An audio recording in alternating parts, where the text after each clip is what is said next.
May 1977. While the unexpected craze over an indie movie called Star Wars sweeps the nation, its creator George Lucas is sitting on a beach in Hawaii with fellow filmmaker Steven Spielberg. Lucas pitches his friend an idea for an adventure trilogy called Indiana Smith. Spielberg loves the idea, but he's reluctant to agree to team up if he has to commit to writing 3 scripts. To convince Steven Spielberg to do 3 Indiana Smith movies, Lucas allegedly told him that he already had a story and 2 sequels ready to go. In reality, he only had a rough outline for the first one, what would become Raiders of the Lost Ark. This little white lie to rope Spielberg in ended up benefiting both of them. Together, Lucas and Spielberg created Indiana Jones, a multi-million-dollar franchise that's influence has spanned almost 50 years. By lying about having stories ready, Lucas came out ahead. 35 years later, May 2012.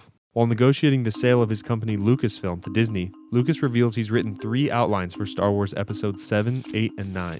Disney offers Lucas $4.05 billion for Lucasfilm, including future Star Wars stories. They assure Lucas that while they might use George's outlines, they'll have full creative control. Disney did not use them, or at least not much of them.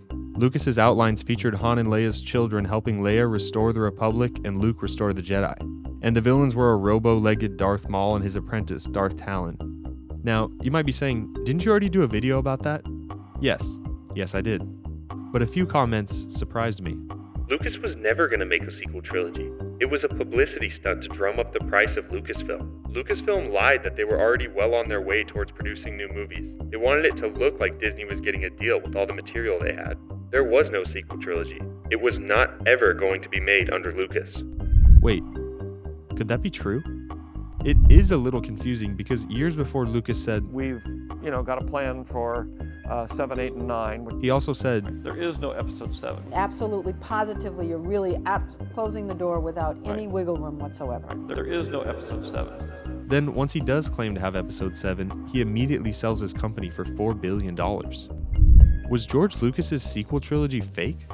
Let's investigate from the beginning. The very beginning.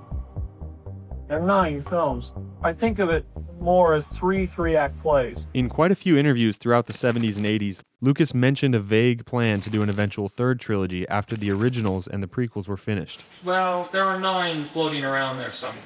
I'll guarantee 3 are pretty much organized in my head, and there are a lot of notes on, but the other 3 are kind of out there somewhere. George always wanted to make 9.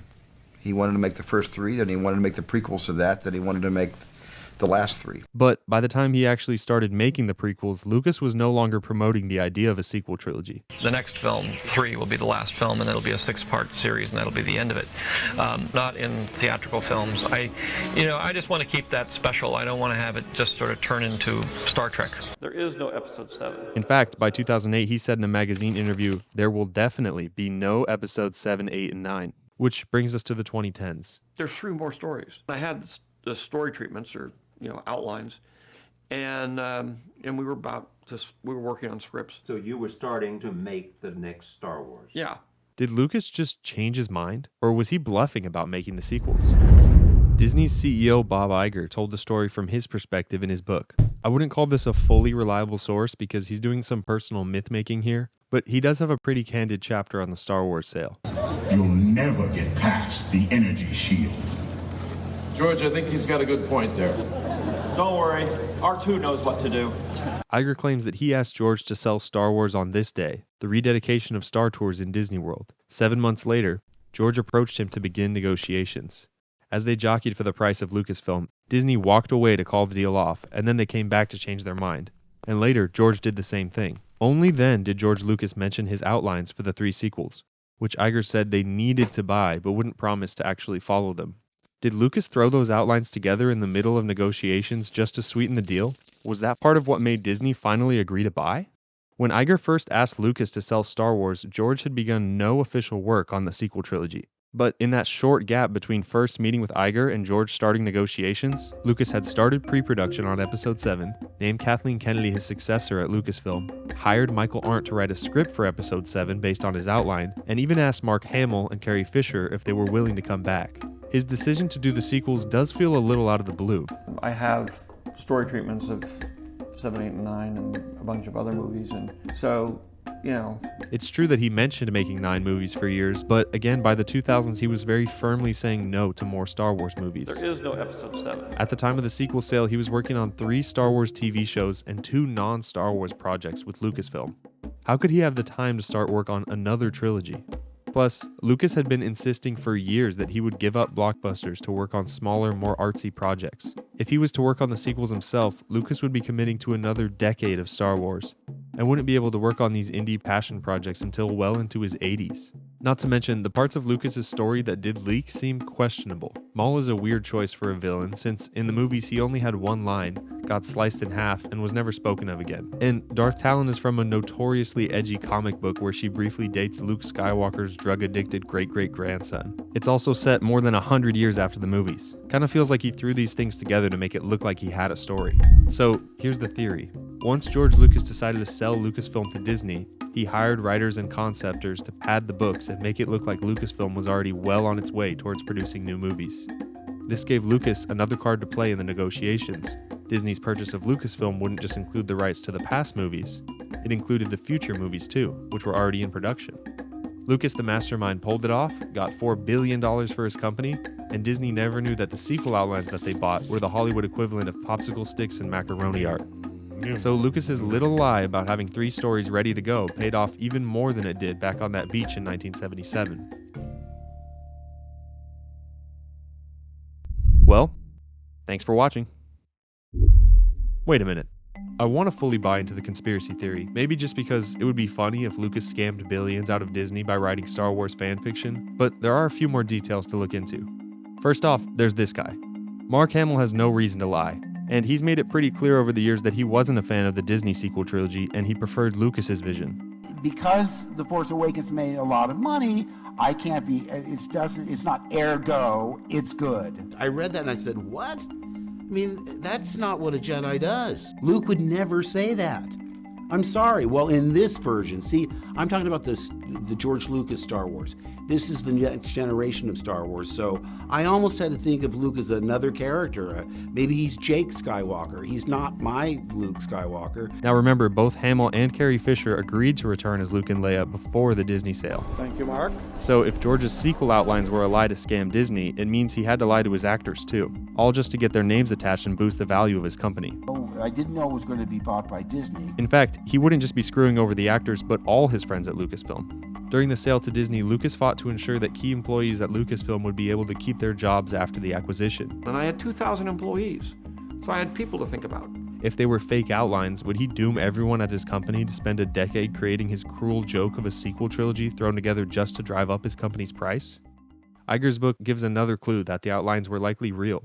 According to Iger, after they had struck the deal and began working on Episode 7, the new Disney team came to Lucas and presented him with their new ideas. George immediately got upset as they began to describe the plot, and it dawned on him that we weren't using one of the stories he submitted during the negotiations. If his outlines were there just to sweeten the deal, why would he be so upset that they weren't using them? And if Bob Iger's story isn't true, why would he lie about it? It would be in his best interest to pretend that the creator of Star Wars gave him his blessing, not that he hurt George Lucas's feelings by ripping up his story. Then there's George's public comments on the sequels. He was genuinely hurt. They weren't that keen to have me involved. They looked at the stories and they said, we want to make something for the fans. So I said, all I wanted to do was tell a story of what happened. They decided they didn't want to use those stories. They decided they were going to go do their own thing. Listen to the way that George talks about how Disney treated his stories. If he was just tricking them, there'd be no reason to act so embittered and hurt after the sale. They felt they knew, they wanted to do a retro movie. I don't like that. And it really shows an enormous lack of imagination and fear of creativity. It doesn't help his brand, and it certainly doesn't help Disney's. And here's the thing about that, George Lucas still wants Disney to succeed. To this day. They didn't just hand him $4 billion cash for Star Wars. He did receive billions in cash, but 45% of his payment was in Disney stock. 37 million shares of Disney stock, worth about $1.85 billion at the time, and a whopping $4.4 billion today. So even though his stories aren't his anymore, it is in George Lucas's best interest for Disney Star Wars to do well. And just a note, if his outlines were real and Disney threw them out, George Lucas is still not a victim here.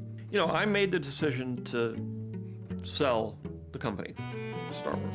The deal was billions in exchange for full creative control of Lucasfilm, and that's what happened. And even though he brought out those stories as a negotiating chip, how much could his outlines really sweeten the deal? The Lucasfilm purchase included movies, TV shows, books, video games, and comics from not only Star Wars but Indiana Jones and other properties. It included Industrial Light and Magic, which does special effects for hundreds of Hollywood releases, Skywalker Sound, which works on sound effects and editing for basically every major movie, plus the ridiculously valuable Star Wars licensing, including every toy lightsaber, Lego X-Wing, and Star Wars t-shirt. Did Bob Iger value Lucas's sequel outlines enough that they would even matter that much in these negotiations? Considering that he ended up throwing them out, probably not. If George Lucas's sequels were a scheme to bring up Lucasfilm's value, it didn't work. As for the indie projects, George did finally get all the money and free time he needed, and he's still never made his smaller passion projects. That's always been an aspirational goal, but not one that ever really stopped him from making more blockbusters. So the passion projects weren't holding him back from the sequels either. Let's reconsider those questionable story choices. Would Lucas really bring back a long-gone villain like Maul and pull Darth Talon from a comic into a different era? Yeah, he would. George Lucas already pulled these moves once before. He brought Darth Maul back to life for the Clone Wars, and there was even a Darth Maul video game planned for 2013. Is it that crazy that he would want Maul to be the villain for this movie? And Lucas has a well-documented thing for Twi'leks, and he picked Ayla Secura off a comic book cover and decided to put her in Attack of the Clones. Is it that wild that he would take Darth Talon out of a comic book to put her in his Episode 7, even if it doesn't fit with the EU continuity? No, it kinda lines up with this whole thing actually. These stories were his actual vision for the sequels. The original saga was about the father, the children, and the grandchildren. And while not much from his outlines made it to the sequel trilogy, Lucasfilm is slowly beginning to bring some more things from George Lucas's outlines into their canon. If this was never really part of the plan back in 2012, someone should let Lucasfilm know, because Maul is training Talon in his upcoming show. So after the full investigation, I'd say it's highly unlikely that the Lucas sequel trilogy was fake.